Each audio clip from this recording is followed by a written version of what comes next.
In this video, we're gonna be going over all the hacks to start getting more followers on TikTok right now. I know so many of you guys watching this video right now are experiencing one of two things. Either first, you're not getting as many followers as you want to, you're not getting as many views as you want to, or even some of you guys are really starting to see a huge decline in the amount of followers that you're getting, but you continue to see more people and more people blow up. In fact, I have been seeing people gain more followers than ever before in my mentorship, in my accelerator program this month, October, than ever before, ever. And that's saying a lot because there was a lot of organic growth on TikTok months ago, back when I started doing this, or almost a year ago now. But nevertheless, people are blowing up quicker than ever. I'm actually seeing way more people than I ever have before gain 100,000 followers or 1 million followers overnight. And the reason being is that they're implementing all of these different hacks into their content that are actually allowing them to turn their views into followers much better. Make sure you guys watch this video all the way through to the end because I'm going to be sharing with you towards the end the #1 opportunity right now to gain a large following on TikTok and exactly how you can start implementing it in your content right now, no matter what niche you're in. For those of you that don't know who I am, my name is Robert Benjamin and I'm the CEO helping you grow on TikTok, IG Reels, and YouTube. Please make sure you smash that subscribe button because you're never gonna wanna miss another one of these episodes. And I'm telling you, if you have any questions about anything throughout this entire video, please leave a comment below. I'm gonna be answering all of the comments in the first 24 hours. In addition to that, if you leave a comment about your account or have a question about your account in specific, or you think you're shadow banned, or you want context, or you want ideas, or you want me to look at your, whatever you have, please make sure you leave your username because so many of you guys do not do that. And then the only thing I could do is comment and say, hey,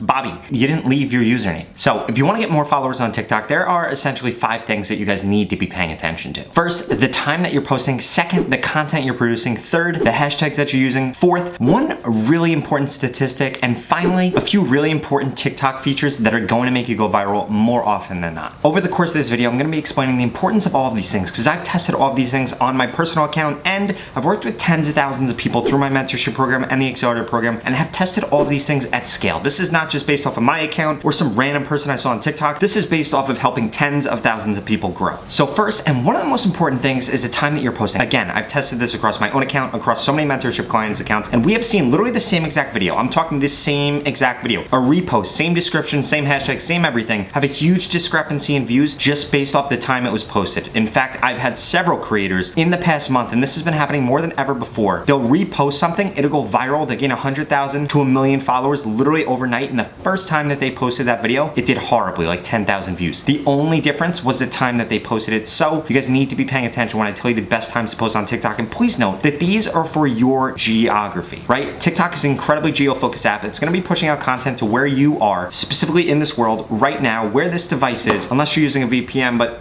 I'm not gonna go into that during this video because you shouldn't be using a VPN. You should be trying to reach people in your demographic, in your geography. Nevertheless, what's gonna happen is TikTok is gonna push it out to these people first that are very close to your proximity. So you guys need to be paying attention to these times for your time zone. Do not worry about a lot of your followers in California or a lot of your followers in New Mexico or whatever the case is. Don't worry about them. You guys need to be posting to get as many For You page views as possible because that is going to be the first TikTok follower hack you need to get on the For You page. Everybody should be striving to get at least 99% from For You page because that is how you're going to get the most amount of followers. And the best time to post on TikTok is constantly changing. You guys need to be paying attention to consumer trends and what is actually going on socio-economically in the world and just moving around and things like that because that is going to determine what time you guys should be posting. For example, on the weekends, you want to be posting later in the day. You want to be posting from noon until about 10 p.m. That'll be the best window for you to be posting. If you post earlier than that, nobody's awake yet. Nobody's going to consume your content. If you post later than that, people are probably out or they're going to bed. So I would recommend posting before that. And please note, it takes about 72 to 84 hours for you to actually reach the, not the maximum amount of views that you're going to get on your content, but the good amount of views that you're going to get on your content, which is another reason that posting time really matters because the higher velocity you could get when it comes to views, engagement, and watch time in the beginning of a post being live, the better the post is going to do, unless you do get a delayed explosion, which TikTok is handing out more than ever before. Right now, I strongly suggest everybody post from 11 a.m. to 1 p.m., from 3 to 5 p.m., and then again after 8 p.m. These are gonna be the best time slots for you to post during the week. I gave you the weekend times beforehand, and again, these are for your geography. And you're gonna notice that one of these time slots is gonna work way better than everything else. Way better. I'm talking drastically better. You're gonna see drastically better results from 1 or 2 of these time slots. So please post 80% of your content during that time and 20% of it during the other time. For example, if you're gonna be posting 5 times a day, 4 of your posts should come during the best time slot. You can space them out. You don't have to space them out. I would recommend spacing them out by like 30 to 45 minutes, but that's just me. I wouldn't post them back to back anymore. That used to be really good in the past. It doesn't work that well anymore because TikTok now is trying to limit the amount of videos that they're showing on somebody's For You page. I remember back in the day, I used to be able to post 10 times in a row and literally people would see my video 10 times on their For You page in a row. It doesn't really work like that anymore. When it comes to hashtags, there are essentially essentially 4 strategies that I want you guys to be implementing. I'm gonna go over them really quickly, but I did just drop a hashtag video yesterday, which I strongly suggest you guys go and check out. It goes really in depth with those hashtag strategies, but nevertheless, what you guys should be doing, and don't pay too much attention to hashtags. If I was to have a pie chart, I'd say they make up about 5% of whether or not you're actually gonna go viral. If you rank for a hashtag, of course you'll go viral, and it helps to signal to TikTok what kind of audience you're trying to reach, which can prevent you from going viral or assist you in going viral, but hashtags aren't gonna be the reason that you go viral. So the 4 hashtag strategies: first, using no hashtags at all; second, 2 trending hashtags, 2 broad hashtags; third, 2 trending hashtags, 2 niche specific hashtags; and then the 4th and final is gonna be 2 niche specific hashtags and 2 broad hashtags. If you don't know what that means, please make sure you check out that hashtag video. I'm gonna link out to it at the end of this one. And spoiler alert, if you're not using all 4 of those hashtag strategies and only one of them sounds familiar to you, you're doing something incredibly wrong. So when it comes to creating content, you really need to be focusing on 2 things. First, the length of the video, the percentage watch time that you're getting. Second, what the content actually is. You guys need to realize, if you wanna get a lot of views on TikTok, you need to have a lot of watch time. Watch time is the #1 factor. It used to be engagement, now it is watch time. You need at least 75% watch time, ideally on a video 15 to 22 seconds long, unless it's clearly a trend. But if you're getting really high watch time on a really short video, TikTok is not going to push that out, again, unless it's clearly a trend. And when it comes to post length, know that longer post length is always better. I've worked with so many creators, especially in the mentorship program, when they really start to blow up, they're making like 20-second videos, they're getting like 15-second watch time around there, and they're getting a decent amount of views, but their For You page percentage is starting to drop. All I tell them to do is increase the length of the video a little bit. They start to get more watch time, and TikTok pushes their content even more, and they see even more For You page views. In addition, every single one of your posts needs to get people to click the plus sign for a reason. I'll give you a quick example of this, and this can be used in any niche, but you guys need to start mixing this into your content. If you don't know how to do that, I've got several videos on how to incentivize engagement, but every single post that you have needs to incentivize engagement. There needs to be a feedback loop so TikTok knows that people like to watch your content. And in the ideal world, if you want to go viral, this is what needs to happen. First, you need to make content that is for an audience that TikTok thinks that they have, so they'll continue to push the content out. Then it needs to have a really high amount of watch time, and people need to be following you after they watch that piece of content. If you could get high watch time and then somebody following you in the last 3 seconds of the video, you're going to go viral. So my example is, if you were to make a post that was something like best movie of 2020, double tap for this movie, click plus for this movie, comment below for this movie, share for this movie, it needs to be a voting system. You see how that just worked? People are naturally going to engage with that piece of content because they have an opinion on what they thought the best movie was. You could do this with anything within any niche. There's always controversial subjects or subjects that'll just get people to want to give their input. This could be worked into any niche. Very simple technique, and you need to take that technique, start implementing that, and start implementing it into your other videos, getting creative so that people can give you feedback. Obviously, whatever movie you think the majority of people are gonna choose for the best movie of 2020, that is what you should have as the thing for people to click the plus sign, because again, that's the #1 piece of engagement that you could get on TikTok. And just so you guys know, if your follower to like ratio is under 10%, that is a huge red flag. You should have at least 10 followers for every 100 likes that you get. Ideally, you should be aiming for way higher than that. I see so many creators that have nowhere near that ratio, and it's because they're not incentivizing engagement. So right now, really the only statistics you need to be paying attention to, again, are the post length, the amount of watch time that you're getting, and the amount of For You page percentage that you're getting. To maximize the amount of followers that you're getting, you should be aiming for at least 90% of all your views coming from the For You page. This is gonna get more difficult as you grow much bigger and really expand into your niche, but that is what everybody should be aiming for. If you have a small amount of followers and you're not getting 90% or higher For You page views, you're doing something terribly, terribly wrong. You need to go take notes on everything that I just said, because those are gonna be the reasons that you're not getting on the For You page. And I get asked so often, Rob, how can I get a high amount of watch time? I never get a high amount of watch time. Because you're not modeling your content off of things that have been successful before. You can do this in 2 simple ways. First, do the trends. Do the trends on TikTok. This is very, very simple. Right now is a time warp trend. There's so many trends going on every single day. You guys need to be taking advantage of it. Literally model your content off of something that has worked. Add your own personality. That is how you copy a trend. In addition to that, no matter what, everybody should be modeling their content off of somebody that has already been successful in their niche. If you look at any niche with a lot of creators, odds are they're all making more or less the same content over and over again. The only difference is their personality and the different flair that they bring to the content. You guys need to realize TikTok is about hopping on trends. TikTok is not about being unique. TikTok is about hopping on trends. Yes, you've seen one creator out of a million that did something incredibly unique and blew up. Odds are it was a small piece of a trend that was added in there. But nevertheless, you guys see that happen. Yes, that does happen. But if you want to leave it up to you being a 1 in a million chance of growing on TikTok and getting a lot of followers, then so be it. But I think you're wasting the biggest opportunity ever then. Most people end up uploading content that is just too dry and not actually what people want to see. The #1 thing that you guys need to focus on is making content that people on TikTok want to see, not content that you think they want to see or that you want them to see. People on TikTok are there to be entertained and engaged, so please make sure your content's doing that. And one of the #1 tips that I can give you, if you want to get more followers on TikTok, you guys need to be taking advantage of all of TikTok's newest features. Every time they come out, they push them like crazy. That's why the time warp thing is getting pushed like crazy right now. Also, duets, green screen, stitch, that is all getting pushed like crazy right now. Please implement that into your content. I don't care what niche you're in, you guys need to be taking advantage of these things, even if it's just you hopping on a trend and being able to incorporate that into your niche, because that is going to expand your audience, get you way more followers, and lead to just a lot more people knowing about your content. In addition, if you guys want my personal recommendations on what I would do on your account, I strongly suggest you get into my mentorship program. In 30 days, I guarantee that I can help you grow on TikTok. If not, you get your money back, no questions asked. If you guys want to learn more about that, go to the link in the description. But if not, just please watch these videos over here, watch these videos over here, and I cannot wait to see all of your comments on this video.